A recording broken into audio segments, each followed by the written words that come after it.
Ние сме литературен клуб Толкин и Луис, авторите, които промениха света, и се включваме в инициативата хаштаг "Не пипай моята гимназия", борейки се да запазим статута на нашето училище.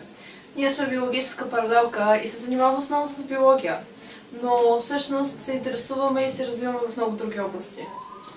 Този клуб, на който ходихме в 9-ти клас, не само че разпали интереса ни към литературата и към изкуството като цяло, но и ни помогна да се превърнем в една истинска сплотена общност, дори приятели. И сега, много след като завърши официално клуба, продължаваме да се събираме, да прекарваме време заедно, да обсъждаме най-различни литературни и философски теми.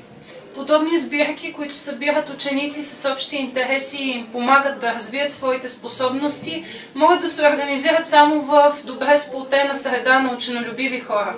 И се надяваме, искрено се надяваме, тази възможност да остане достъпна и за идните поколения.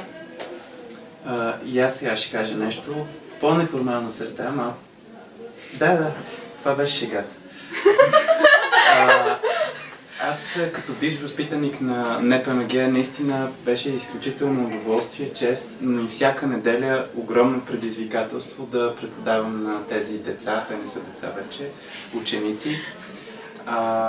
Наистина те ще си останат също толкова талантливи и без гимназията да е национална, да има специален статут, обаче това им гарантира, че ще имат едно място, където ще могат да се намират, ще могат да се учат един друг, ще могат да учат нас.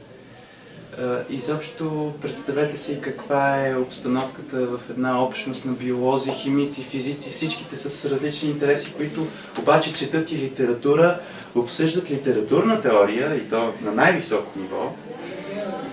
Така че ние се обръщаме към всички вас и наистина желаем да продължим да имаме това място.